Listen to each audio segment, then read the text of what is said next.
Good evening and welcome to the Daily Voice, presented by VNN, bringing you today's top 5 Canadian news stories on March 17, 2025. Let's get started. Prime Minister Mark Carney has embarked on his first official international trip, meeting with French President Emmanuel Macron in Paris.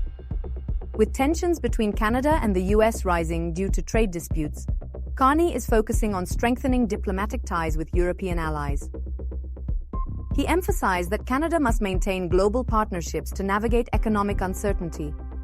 Macron welcomed Canada's commitment to democracy and fair trade, while also criticizing protectionist policies that disrupt international markets.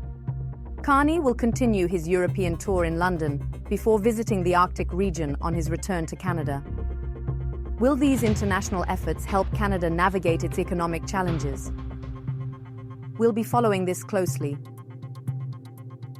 As U.S. tariffs on Canadian exports escalate, Canadian businesses are beginning to fight back by cutting ties with American suppliers.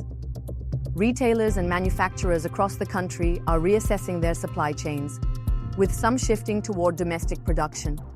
Toronto-based retailers, manufacturers in British Columbia, and even the auto sector are exploring alternatives to U.S. goods.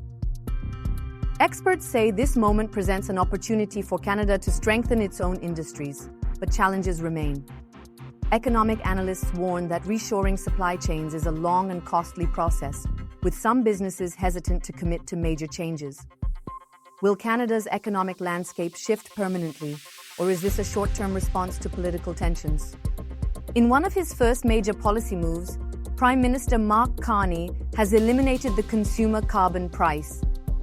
The announcement was met with applause from his cabinet, but fierce backlash from Conservative opposition, who claimed the decision is purely an election strategy. While the carbon tax on individuals has been scrapped, Canada's industrial carbon pricing system remains intact, meaning major polluters will still pay for emissions. Critics argue that Carney could easily reinstate the tax in the future, while supporters believe this move signals a shift in Liberal policy. With a potential election on the horizon, the debate over carbon pricing is far from over.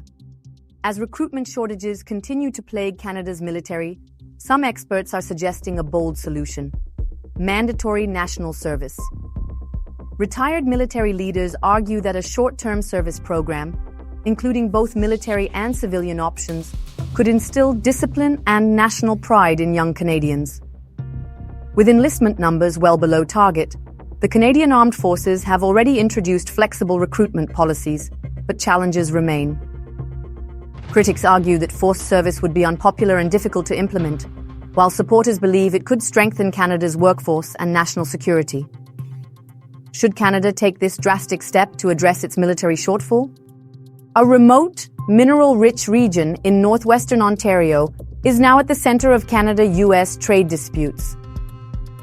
The area, known as the Ring of Fire, contains key resources like nickel and lithium, crucial for electric vehicle production and national security. While the U.S. has imposed tariffs on most Canadian exports, these minerals remain lightly taxed, signaling their strategic importance to Washington. However, developing the region remains a challenge due to environmental concerns and opposition from Indigenous groups. As global demand for critical minerals rises, will Canada take control of its own resources, or will external pressures dictate the future of this region?